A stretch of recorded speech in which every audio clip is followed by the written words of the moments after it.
It is now my privilege to invite the Ambassador of Pakistan to Belgium, Luxembourg and the European Union, His Excellency Mr. Rahim Hayat Qureshi, to deliver his remarks.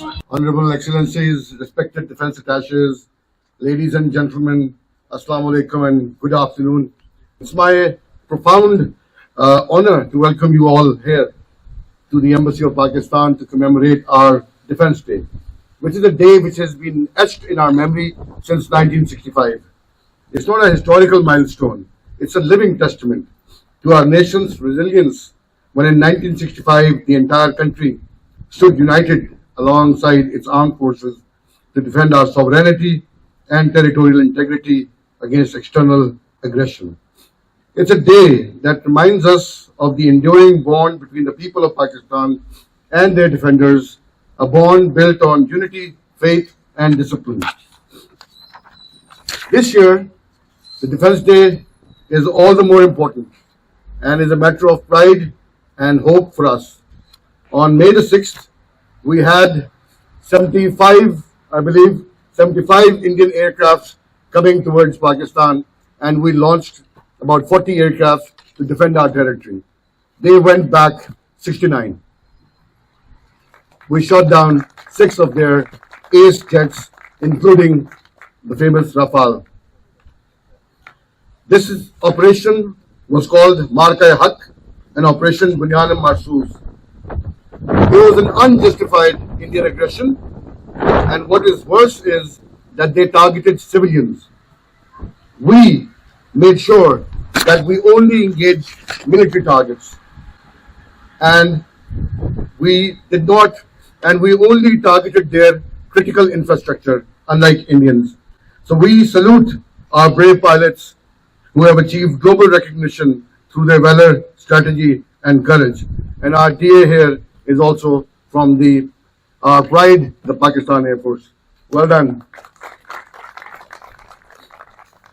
What is worse is that instead of learning from the lessons that Pakistan is exercising restraint and we are open to dialogue and we want to resolve all issues through talking on the table, through mutual agreements, we would like to settle all our differences. Yet India, our eastern neighbor, in its delusions of grandeur, persists with one folly after the other. They have now suspended what we call the Indus Water Treaty. Can we, the international community, allow each country to suspend a treaty whenever it wants? If that is the case, then there will be no treaties left in the world. Then we'll just have the law of the jungle. We can dispense with all the international rules-based order. And to weaponize water is worse than crimes against humanity. It's effectively an attempt at genocide. 240 million people depend on these waters for agriculture, for food, and for livelihood. Rivers are not just rivers. They are civilizations. They are entire ecosystems. So if you want to divert the water to punish a country, A, we're not going to allow that. And C, what does it say about you? How can you even think of using water as a weapon? It is beyond me. Anyway, ladies and gentlemen, South Asia today is going through a turbulent period. We hope very much to resolve all our issues, but the dangerous thing is that South Asia is a nuclear-armed region, and any miscalculation can be fatal for the region and can have global repercussions. Now, the problem is that in South Asia, A, we do not have any crisis management mechanisms. If something happens, the only channel of communication is between the two directional military operations. That's it. The embassies have been shut down. All other channels of communication have been eradicated by our dear friends to the east. And that makes it all the more dangerous because there is no crisis. So once a crisis starts, how do you manage it? How do you prevent it from escalating further? There have to be certain mechanisms. and South Asia lacks those, which is a very, very dangerous thing.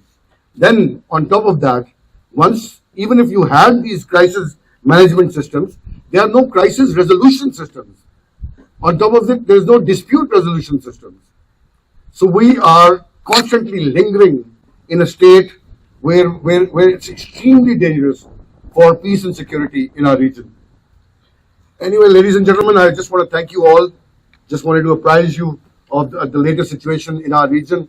And I want to thank you all for joining us on our Defense Day. And we conclude today's commemoration as we bow our heads in gratitude to our heroes, whose sacrifices continue to guide our journey as a nation.